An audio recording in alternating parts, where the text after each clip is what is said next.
तो कंसंट्रेशन को एक्सप्रेस करने के लिए हमारे पास बहुत सारे मेथड हैं। तो जो कंसंट्रेशन है उसका पहला मेथड है परसेंटेज। तो व्हाट इज परसेंटेज? परसेंटेज को जनरली हमने 3 पार्ट में डिवाइड किया है। पहले को कहते हैं मास परसेंट, दूसरे को कहेंगे वॉल्यूम परसेंट, तीसरा होता है मास वॉल्यूम परसेंटेज। परसेंटेज का मतलब पर 100। तो हम पहले स्टार्ट करते हैं मास परसेंटेज को। What is mass percent? तो इसके नाम से ही पता चल रहा है कि amount of solute. Amount of solute का मतलब होता है जैसे जो कम अमाउंट में प्रेजेंट होता है। Dissolve in 100 gram of solution. Solution होता है जब आप सॉल्यूट और सॉल्वेंट को मिलाते हो। सॉल्यूट जो कम अमाउंट में, जैसे चीनी वगैरह, चीनी सॉल्ट, और सॉल्वेंट हो गया जैसे पानी है। तो जिसको डिजोल्व करना है वो सॉल्यूट है और जिसमें डिजोल्व होता है वो सॉल्वेंट है, और ये दोनों मिला के सॉल्यूशन बना देते हैं। तो इसकी डिफाइन क्या होगी? Amount of solute dissolve in 100 gram of solution is called mass percent. अब इसका फॉर्मूला क्या होगा देखो, mass percent is equal to amount of solute upon amount या मास कह लो, एक ही बात है यहाँ पे, सॉल्यूशन इनटू 100। परसेंटेज कैसे निकालते हैं हम? जितने मार्क्स ऑब्टेन्ड है अपॉन टोटल मार्क्स इनटू 100। तो ऐसे यहाँ पे क्या होगा, जितने अमाउंट सॉल्यूट के हैं अपॉन टोटल मास सॉल्यूशन का इनटू 100। तो इसकी कोई यूनिट नहीं होती, नो यूनिट। लेकिन जब आप क्वेश्चन आंसर करोगे तो इसे कैसे डिनोट करेंगे? देखो पता कैसे चलेगा हमें? डिनोटेड बाय, या तो लिखा होगा W/W या फिर लिखा होगा बाय मास। जैसे क्वेश्चन में आता है कि 50% एक्वस H2SO4 बाय मास। इसका मतलब क्या हुआ? 50% मतलब 50 ग्राम क्या है? H2SO4 है, डिजोल्व इन 100 ग्राम सॉल्यूशन। तो सॉल्यूशन का वेट है 100 ग्राम। परसेंटेज का मतलब पर 100। जैसे मैंने कहा आपके 80% मार्क्स है, यानी 100 में से आपके मार्क्स 80 है, तो 80% हो गया। तो ऐसे 50% मतलब 50 ग्राम सॉल्यूट है और 100 ग्राम सॉल्यूशन है, तो उसे कहते हैं परसेंटेज। और अगर मैंने कहा वाटर बताओ, देखो एक्वस सॉल्यूशन है, एक्वस का मतलब इसमें वाटर भी है। तो टोटल सॉल्यूशन 100 है, सॉल्यूट है 50 ग्राम, तो वाटर भी कितना हो जाएगा? 50 ग्राम हो जाएगा। तो ये चीज़ का ध्यान रखना है इसमें मास परसेंटेज वाले में। कोई डाउट इसमें या फिर से बताओ इसे? नो। ठीक है, आगे देखो वॉल्यूम परसेंटेज। सेम है, सारी चीजें एक जैसी चलेगी। परसेंटेज का मतलब होता है पर 100, यानी हम 100 से सब चीज को वो करेंगे, कैलकुलेट करेंगे। तो वॉल्यूम परसेंटेज, इसका मतलब होगा कि volume of solute, volume of solute dissolve in 100 ml of solution. अब दोनों चीज वॉल्यूम में आ गई, ये भी वॉल्यूम में है, ये भी वॉल्यूम में। तो इसका फॉर्मूला क्या होगा देखो, volume of solute upon volume of solution into 100। तो इससे हम परसेंटेज निकाल सकते हैं। इसकी भी कोई यूनिट नहीं होती है, नो यूनिट। इसको डिनोट करने के तरीके क्या हैं देखो, डिनोटेड बाय, या तो लिखा होगा V/V, तो आप समझ जाओ V/V का मतलब वॉल्यूम अपॉन वॉल्यूम, या फिर लिखा होगा बाय वॉल्यूम। तो इनमें से कोई भी लिखा होगा तो समझ जाना वो वॉल्यूम परसेंटेज है। जैसा अभी मैंने कहा आपको कि 40% एक्वस H2SO4, ठीक है, और यहाँ पे लिख दिया ब्रैकेट में V/V, तो इसका मतलब दोनों आपको वॉल्यूम में दिए हैं। तो 40% का मतलब 40 ml आपको क्या मिला है? H2SO4 है, dissolve in 100 ml of solution. और एक्वस है यानी कि इसमें वाटर है, तो वाटर कितना होगा? जितना सॉल्यूशन का वेट है माइनस जितना सॉल्यूट का वेट है, यानी 60 ml वाटर है। तो ये वॉल्यूम परसेंटेज हो गया। सेम है जैसे मास परसेंट था, जहाँ पे मास है वहाँ पे हमने क्या लिखना है, वॉल्यूम लिखना है बस, बाकी और कुछ नहीं है। ये हो गया क्लियर, ये भी वॉल्यूम परसेंटेज। Yes sir. अब देखो थर्ड आता है मास वॉल्यूम परसेंटेज। इसमें क्या करना है हमने, देखो पहले मास लिखा है फिर वॉल्यूम लिखा है, यानी पहले हम कहेंगे मास ऑफ सॉल्यूट डिसॉल्व इन, अब नीचे वॉल्यूम है यानी 100 ml of solution. Solution volume में होगा और सॉल्यूट किस में होगा, मास में होगा। ये दोनों मास में। इंपॉर्टेंट है ना, इसके नाम से पता चल रहा है। अब इसका जो फॉर्मूला है क्या होगा, ऊपर क्या लिखेंगे, mass of mass of solute upon, volume of हाँ, solution volume of solution into into 100। अब इसकी यूनिट है, देखो इसकी यूनिट क्यों है, क्योंकि ये ग्राम में है और ये ml में, तो ग्राम पर ml इसकी यूनिट हो जाएगी। अब इसको कैसे दिखाएंगे, देखो इसको डिनोट करेंगे किससे, W/V से, डिनोटेड बाय, लिखा होगा W/V, या फिर यहाँ पे लिखा होगा बाय मास वॉल्यूम। दो चीज से आप इसको पहचानोगे। जैसे मैंने अभी जैसे स्टेटमेंट लिखा, देखो 40% एक्वस H2SO4 और ब्रैकेट में क्या लिख दिया, देखो W/V, तो इसका मीनिंग बदल गया। इसका मतलब पहला आपको ग्राम में दिया हुआ है, यानी 40 ग्राम H2SO4 है, और सॉल्यूशन आपको वॉल्यूम में दिया है, यानी 100 ml सॉल्यूशन है। अब आप इससे वाटर नहीं निकाल सकते क्योंकि ये ग्राम में है, ये ml में। तो इस केस में आपको डेंसिटी गिवन होती है। सपोज मैंने कहा डेंसिटी इज इक्वल टू 1.5 ग्राम पर ml। तो क्या करना है कि जो डेंसिटी है, डेंसिटी इज इक्वल टू क्या होता है, density is equal to mass upon volume. अब आपको ये वॉल्यूम में दिया है, इसे मास में कन्वर्ट करना है, तो मास इज इक्वल टू क्या हो जाएगा, डेंसिटी इनटू वॉल्यूम। डेंसिटी है 1.5, वॉल्यूम है 100, तो इसको इससे मल्टीप्लाई करेंगे तो 150 ग्राम आ गया। अब देखो सॉल्यूशन है जो वो ग्राम में कितना आ गया, 150 ग्राम आ गया, ठीक है, और H2SO4 कितना है, 40 ग्राम है। तो अब वाटर कितना होगा बताओ, वाटर का वेट कितना आएगा,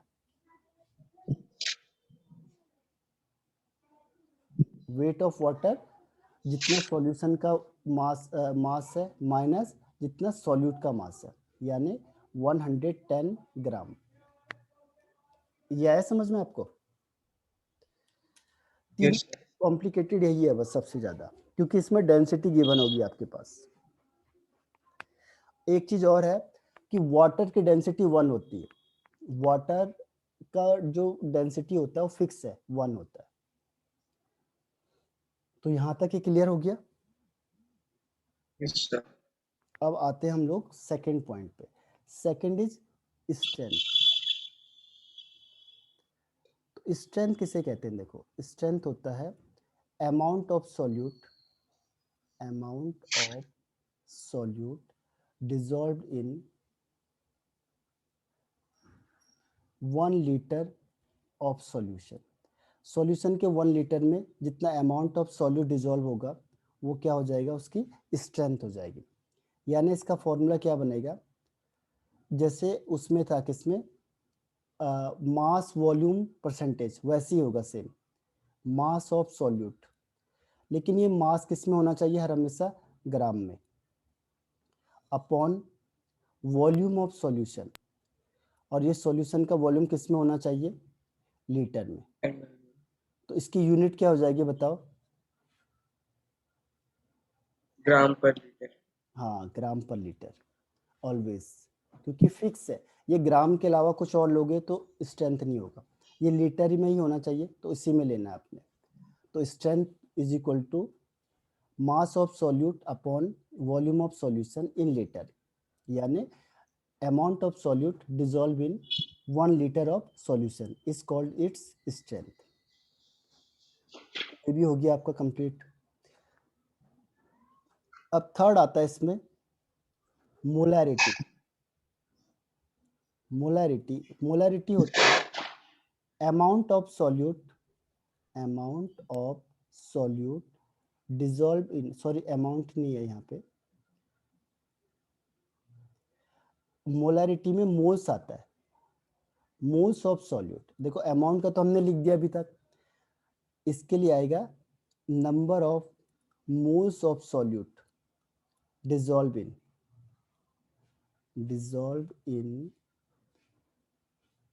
1 लीटर ऑफ सॉल्यूशन।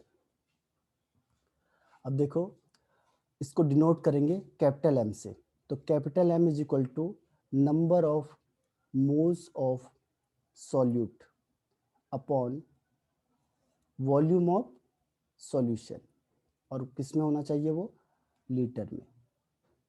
तो ये इसका फॉर्मूला हो गया, ठीक है। Number of moles of solute upon volume of solution in litre, इसे कहेंगे मोलैरिटी। इसकी यूनिट क्या होगी बताओ,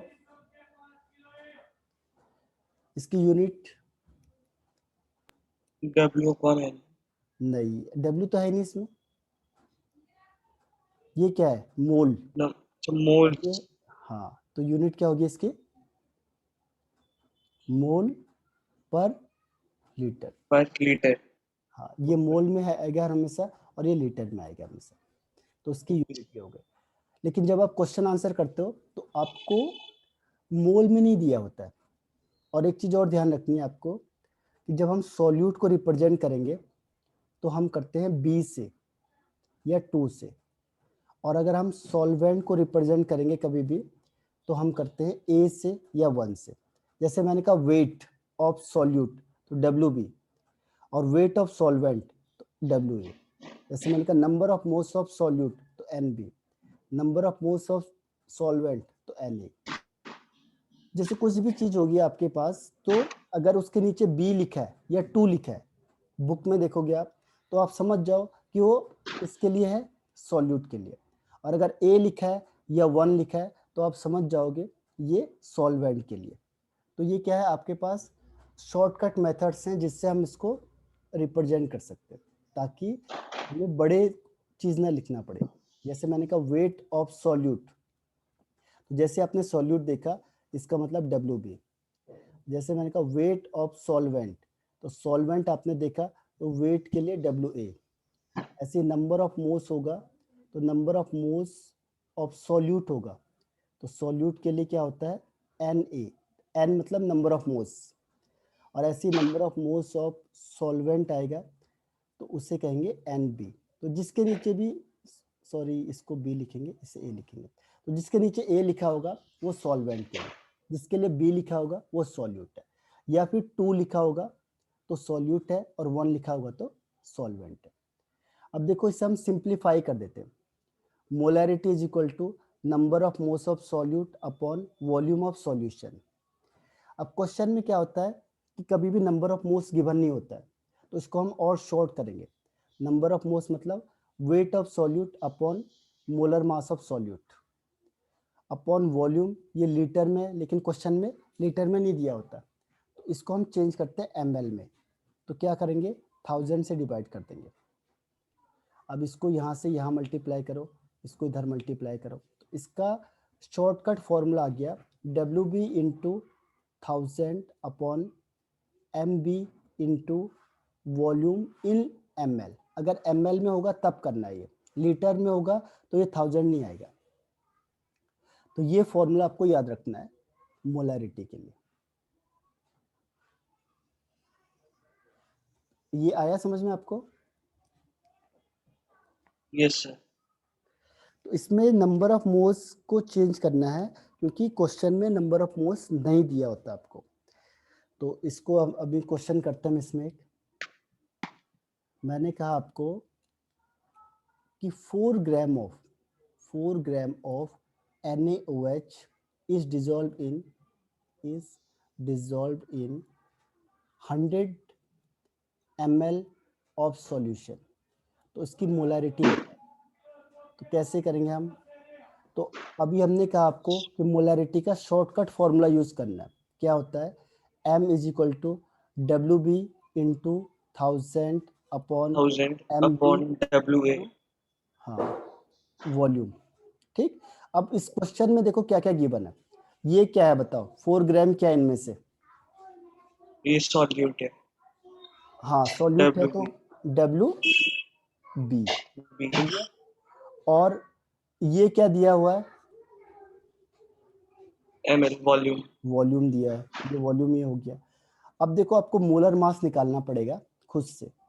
तो NaOH का मोलर मास, तो मोलर मास कैसे निकालेंगे? Na होता है 23, ऑक्सीजन होता है 16, हाइड्रोजन होता है 1, तो इसका आता है 40।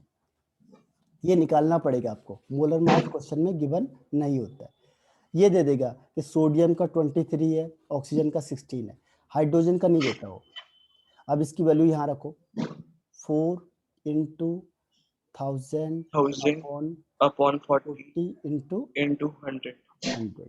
अब इसे सॉल्व करेंगे, 2 जीरो से 2 जीरो कैंसिल, 1 जीरो से 1 जीरो आंसर कैंसिल, 0. 1 आ गया आंसर. 1 आंसर। तो 1 मोलैरिटी या फिर मोलैरिटी. मोल पर लीटर, तो ये आंसर आ लीटर. जाएगा आपका। इसे एक करके क्वेश्चन ये सॉल्व होता है इसमें। ठीक है, यस सर. अब इसमें क्या है देखो, एक तो ये हो गया आपके सर पास। इसमें 1 मोलैरिटी भी लिख सकते हैं ना? हाँ, 1 कैपिटल M, इसको कैपिटल ओके. M से भी दिखा सकते हैं और मोल पर लीटर भी लिख सकते हैं, दोनों एक ही बात है। अब इसमें देखो ऑन डाइल्यूशन, यानी कि जब हम इसको डाइल्यूट करेंगे, वाटर डालेंगे इसमें, तो क्या होगा? जैसे आपने एक सॉल्यूशन बनाया, इसकी मोलैरिटी M1 है, वॉल्यूम V1 है, आपने इसमें कुछ वाटर ऐड कर दिया, यानी उसमें डाइल्यूशन कर दिया।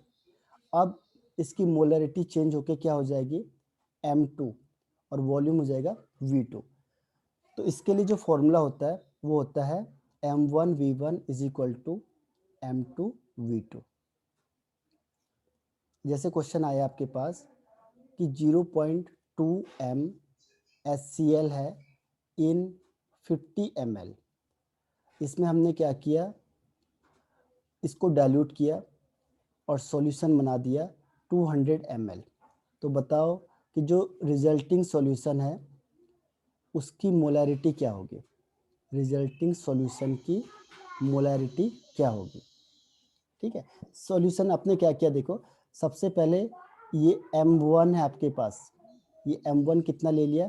0.2, और इसमें वॉल्यूम कितना ले लिया? 50 ml ले लिया। अब आपको कह रहा वो कि हमने पानी मिलाया और इसका वॉल्यूम चेंज करके कितना कर दिया? 200 ml। तो बताओ जो नया सॉल्यूशन बना उसकी मोलैरिटी क्या होगी? तो जब आपको ऐसा मिलेगा तो इसमें हमने कौन सा फॉर्मूला लगाना है? M1 V1 is equal to M2 V2। M2. अब इसकी वैल्यू है 0.2 इंटू 50 इज इक्वल टू, इसको x मान लो, इंटू 100। अब ये अपॉन में चले जाएगा, x is equal to 0.2 into 50 upon 100। इससे कैंसिल आउट करोगे 2, इसको करेंगे 1, तो कितना हो जाएगा? 0.1। X is equal to 0.1. अब देखो दिखने से भी लग रहा है कि Right. आपने कंसंट्रेशन को या वॉल्यूम को डबल कितना कर दिया? अच्छा, ये 2, 4 times. इसे 100 कर दो फिलहाल, चलो। तो 50 से 100 किया, यानी डबल किया। तो जैसे पानी डबल होगा कंसंट्रेशन क्या हो जाएगा? हाफ हो जाएगी। तो 0.2 का हाफ हो गया 0.1। अगर कंसंट्रेशन होती, वॉल्यूम होती 4 टाइम्स बढ़ जाती, तो कंसंट्रेशन कितना कम हो जाता? 4 times कम हो जाता 4 टाइम्स कम हो जाता। तो ये दिखने से भी लगता है और कैलकुलेशन भी हम इससे कर सकते हैं। तो ये समझ में आ गया आपको? है. Yes.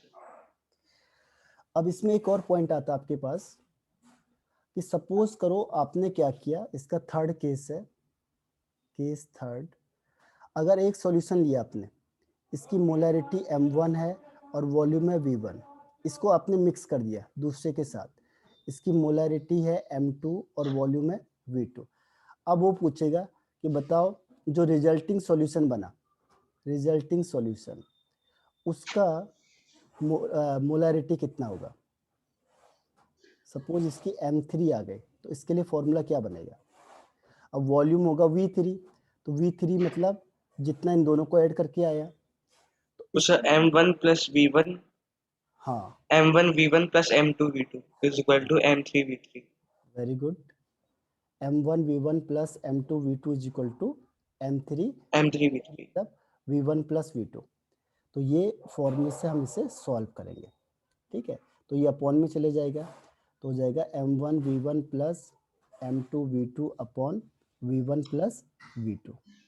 तो ये हो गया रिजल्टिंग सॉल्यूशन की मोलैरिटी। ये आया समझ में आपको। Yes sir. तो ये इसके तीनों स्टेप खत्म हो गए, तो मोलैरिटी हमारा ये फिनिश हो गया। इसके बाद हम कल से क्वेश्चन आंसर सॉल्व करेंगे। तो अभी एक और पॉइंट है इसमें, उसे भी बता देता हूँ। मोलैलिटी, मोलैलिटी में देखो एक चेंज होगा बस, number of moles of solute, ये लाइन तो सेम है सबके लिए, number of moles of solute dissolve in 1 kg of solvent, बस यहाँ पे डिफरेंस है। ये 1 kg ऑफ सॉल्वेंट आ गया, तो वो किसके लिए है, मोलैलिटी के लिए। इसको डिनोट करेंगे, डिनोटेड बाय स्मॉल m। अब इसकी जो फॉर्मूला है क्या होगा, वही होगा, देखो, number of moles of solute upon mass of solvent, mass of solvent, और मास किस में होना चाहिए, केजी में। तो केजी में इसकी यूनिट क्या होगी बताओ। M kg स्क्वायर हाँ, मोल पर केजी, केजी। ठीक है, मोल पर केजी, क्योंकि ये मोल है ऊपर वाला और नीचे वाला हाँ केजी, ऊपर। मोल पर केजी। यहाँ तक आ गया। यस। अब इसको हम शॉर्ट करेंगे, तो शॉर्ट करने के लिए क्या करेंगे, फॉर्मूले को फिर हम इसको number of moles of solute upon weight of solvent, अब ये केजी में है, केजी को ग्राम में चेंज करेंगे और इसको चेंज कर दो, तो number of moles means weight of solute upon molar mass of solute. अब वेट ऑफ सॉल्वेंट, अब इससे हमने ग्राम में चेंज कर दिया, तो 1000 से डिवाइड कर देना, इसको ऊपर मल्टीप्लाई करेंगे, इसको यहाँ मल्टीप्लाई करेंगे। तो देखो जो अभी हमने फॉर्मूला बताया था लगभग वही आ गया, एक चीज का चेंज है, यहाँ पे वेट ऑफ सॉल्वेंट और उसमें था वॉल्यूम ऑफ सॉल्यूशन, बस केवल यहाँ पे चेंज है, बाकी सब कुछ सेम है, ठीक है। ये दोनों जगह आएगा आपके पास, 11th में भी 12th में भी। और इसके जो टर्म्स हैं वो वही वाले हैं जैसे मैंने अभी लिखा था, ऑन डाइल्यूशन का मैंने अभी आपको समझाया था, वही फॉर्मूला लगेगा, M1 V1 is equal to M2 V2, ये स्मॉल वाला होगा। और अगर मैंने कहा रिजल्टिंग सॉल्यूशन का बताओ, ये तो कब है, जब आपने एक सॉल्यूशन लिया जिसकी मोलैलिटी M1 है, वॉल्यूम V1 है, आपने वाटर ऐड किया, और अब जो सॉल्यूशन बना उसकी मोलैलिटी क्या है, उसकी मोलैलिटी है M2 और वॉल्यूम है V2, तो इसके लिए ये वाला फॉर्मूला है। दूसरा है रिजल्टेंट सॉल्यूशन, जब आपने दोनों को मिक्स करना है, तो उस केस में क्या होगा, एक सॉल्यूशन आपने लिया दूसरे को मिक्स कर दिया, इसकी मोलैलिटी M1 वॉल्यूम V1, इसकी मोलैलिटी M2 वॉल्यूम V2, इन दोनों को मिक्स किया तो जो सॉल्यूशन आया इसकी मोलैलिटी M3, वॉल्यूम क्या हो जाएगा V1 प्लस V2, इसके लिए भी वही फॉर्मूला चलेगा, ठीक है। तो दोनों के लिए ये सिमिलरिटी है, M1 V1 plus M2 V2 is equal to M3 V1 plus V2। तो ये हो गया आपका रिजल्टिंग सॉल्यूशन का मोलैलिटी के लिए। क्लियर हुआ ये तरुण? Yes sir. यह ऐसे समझाना फिर से नहीं इसे आ गया समझ में। आ गया। तो अब इसके बाद नेक्स्ट पॉइंट में चलते हैं हम लोग। अब है मोल फ्रैक्शन, फिर मास फ्रैक्शन। तो देखो मोल फ्रैक्शन किसे कहते हैं, मोल फ्रैक्शन, फ्रैक्शन का मतलब होता है कि किसी का पार्ट। जैसे सपोज करो आपने एक चीज ली, तो हम ये मानते हैं तो यहाँ पे इससे टोटल 1 मोल है आपके पास। अब इसमें से कितना फ्रैक्शन आपने यूज किया, ये ऐसे जैसे आपने कोई एक पार्टी ऑर्गेनाइज करी, पार्टी में कंट्रीब्यूशन किया, अब ए ने किया 50, बी ने किया 100, सी ने किया 150 और डी ने किया 200। तो मैं बोलूँगा बताओ ए ने कितना फ्रैक्शन कंट्रीब्यूशन किया, तो हम क्या करेंगे इन सबको ऐड कर देंगे पहले, ठीक है। ऐड कितना होगा 50 प्लस 100 plus 100, 150, 150 प्लस 150 300 प्लस 300, 200 500, 500। तो बताओ 50 ए का upon 5, फ्रैक्शन कितना होगा, 10, ए का फ्रैक्शन होगा 50, 1 हाँ upon 10. 1/10, बिल्कुल सही कहा आपने। तो हम क्या करते हैं जितना इसकी वैल्यू है अपॉन जितना टोटल वैल्यू है, ऐसे हमने यहाँ पे भी निकालना है, सेम कॉन्सेप्ट हमने यहाँ पे अप्लाई करना है। लेकिन यहाँ पे क्या लिखा है मोल फ्रैक्शन, यानी मोल के टर्म्स में करेंगे हम। तो इसकी डिफाइन बता देता हूँ आपको। जैसे सपोज करो दो कंपोनेंट है ए और बी, इसके नंबर ऑफ मोल्स हैं Na, इसके नंबर ऑफ मोल्स हैं Nb, और इसको मोल फ्रैक्शन कहते हैं Xc और इसके मोल फ्रैक्शन है Xb। तो मैंने कहा कि मोल फ्रैक्शन ऑफ ए बताओ, तो क्या होगा ratio of the number of moles of that component to the total number of moles, ये हो गया मोल फ्रैक्शन ऑफ ए। ऐसी मोल फ्रैक्शन ऑफ बी क्या हो जाएगा number of moles of B, यानी number of moles of that component to the total number of moles, इन दोनों का रेशियो, इसे कहेंगे मोल फ्रैक्शन, क्योंकि ये नंबर ऑफ मोल्स के टर्म्स में होगा। और इन दोनों का प्लस क्या आएगा 1 आएगा हर हमेशा, क्योंकि हम टोटल 1 मोल मानते हैं। तो समझ में आया आपको, Yes, sir. ये है XA और XB का प्लस क्या हो जाएगा 1 मोल, और इसकी कोई भी यूनिट नहीं होती, नो यूनिट। क्यों, क्योंकि यहाँ पे भी मोल होगा, देखो नंबर ऑफ मोल्स का मतलब ये भी मोल है, ये भी नंबर ऑफ मोल्स में ये भी मोल है, तो मोल से मोल कैंसिल आउट हो जाएंगे, तो इसकी कोई यूनिट नहीं होती। तो ये मोल फ्रैक्शन है आपके पास। लेकिन अगर कई बार क्वेश्चन मोल्स में नहीं देता है, वेट में देता है, तो हम क्या करेंगे अब, क्वेश्चन मोल्स में नहीं होगा वेट में हो जाएगा, तो हम क्या करेंगे चेंज करना पड़ेगा हमें, ठीक है। तो जैसे मैंने कहा अभी कि mole fraction of A is equal to number of moles of A upon number of moles of A plus number of moles of B. इसको वेट में चेंज करो, weight of A upon molar mass of A, फिर weight of A upon molar mass of A plus weight of B upon molar mass of B. तो इस तरीके से हमें इसे सॉल्व करना पड़ेगा। ऐसे सेम दूसरा है, पहले का निकालो और दूसरे को 1 से माइनस कर दो। जैसे मुझे एक्स बी निकालना है तो 1 माइनस एक्स से दोनों की वैल्यू निकल जाएगी। तो यह मोल फ्रैक्शन समझ में आया आपको। Yes, sir. ऐसे ही देखो जैसे ये मोल फ्रैक्शन है, ऐसी सेम मास फ्रैक्शन है। तो मास फ्रैक्शन में क्या होगा, देखो मास फ्रैक्शन में भी वही फॉर्मूला और वही चीज़ें यूज़ करनी है। जैसे मैंने दो कंपोनेंट का ए बी, इसका वेट है डब्ल्यू ए, इसका वेट है डब्ल्यू बी, इसका मास फ्रैक्शन है एक्स ए, इसका मास फ्रैक्शन है एक्स बी। इसी से दिखाते हैं, दोनों को सेम से दिखाते हैं। अब मैंने कहा बताओ मास फ्रैक्शन ऑफ ए कितना होगा, तो weight of A upon total weight of solution, ये हो गया मोल फ्रैक्शन ऑफ ए। ऐसे ही मोल फ्रैक्शन ऑफ बी क्या होगा, weight of B upon weight of solution, तो ये आपका, और इन दोनों का सम क्या होगा 1 आएगा, जैसे अभी हमने किया था। सब कुछ सेम है, वहाँ पे मोल फ्रैक्शन था तो हम मोल के टर्म्स में देख रहे थे, और यहाँ पे क्या है वेट है तो हम वेट के टर्म्स में देखेंगे। तो ये वैसी है, और इसकी भी कोई यूनिट नहीं होगी, नो यूनिट, क्योंकि ऊपर वेट है, वेट का मतलब ग्राम में, नीचे भी वेट है यानी ग्राम में, तो कैंसिल आउट हो जाएगा, तो इसकी कोई यूनिट नहीं होगी। इसमें कोई डाउट। No, sir.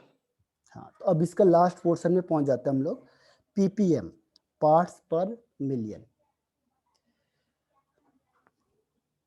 तो ये चैप्टर आपका फिनिश हो जाएगा। एक आध कुछ पॉइंट इसके मिसिंग होंगे, कम होंगे, वो मैं कल बताता हूँ, और हम क्वेश्चन आंसर करेंगे। सर एनसीईआरटी इसके नोट्स भेज देना ठीक है, चैप्टर के। ठीक है। पीपीएम, पीपीएम क्या होता है? पार्ट्स पर मिलियन, इसको शॉर्ट में कहते हैं पीपीएम, यानी पार्ट्स पर मिलियन। अब इसमें क्या होगा कि मिलियन में से कंपैरिजन करेंगे। मिलियन का मतलब 10 की पावर 6, उसे कहेंगे हम मिलियन। तो जब अगर कोई चीज़ कम अमाउंट में प्रेजेंट होती है, यानी वेरी वेरी स्मॉल अमाउंट में प्रेजेंट होती है, तो उसमें हम इस यूनिट को यूज़ करते हैं। इसका जो यूज़ है वो तब होगा जब कोई चीज़ बहुत कम अमाउंट में प्रेजेंट है।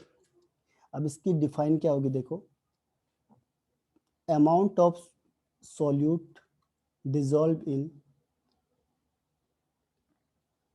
1 million parts, 1 million parts by mass of solution, इसे कहेंगे ppm.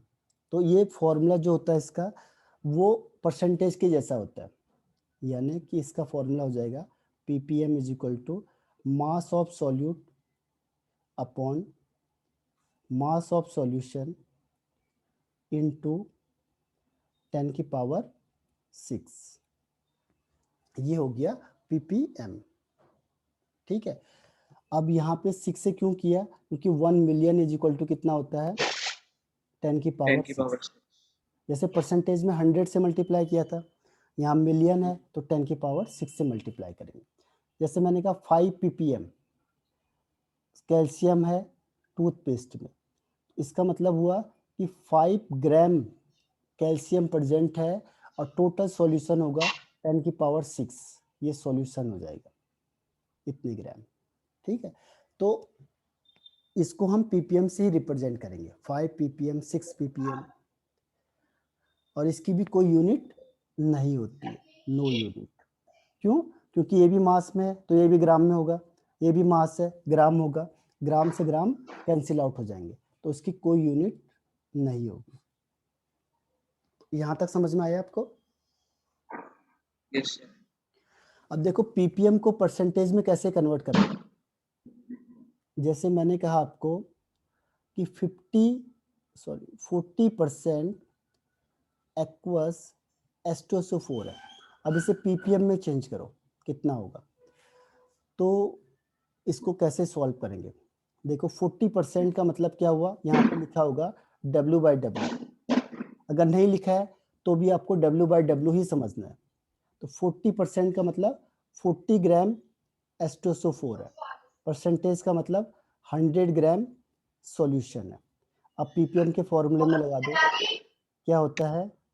Mass of solute upon, upon mass of solid, हाँ, मास ऑफ सॉल्यूशन सॉल्यूशन 10 की इनटू पावर, 10 की पावर 6। अब इसे रख दो 40 इंटू 10 की पावर 6 अपॉन 100, क्योंकि 100 है सॉल्यूशन, परसेंट तो सॉल्यूशन है जो वो 100 है, सॉल्यूट है 40, इसको यहाँ रखा आपने, आंसर आ जाएगा। एक जीरो से यहाँ एक जीरो हटा दो तो हो जाएगा 4 इंटू 10 4 इंटू 10 की पावर 5। ppm। तो कन्वर्ट कर सकते हैं हम किसको, परसेंटेज को, किसमें? पीपीएम को परसेंटेज में। हाँ, तो ये पूरा फिनिश हो चुका है आपका, ठीक है। तो मैं आज नोट्स भी यस। भेजता हूँ आपको, पहले नोट्स तैयार करो और हम कल क्वेश्चन आंसर करते हैं फिर। Okay sir. Bye bye.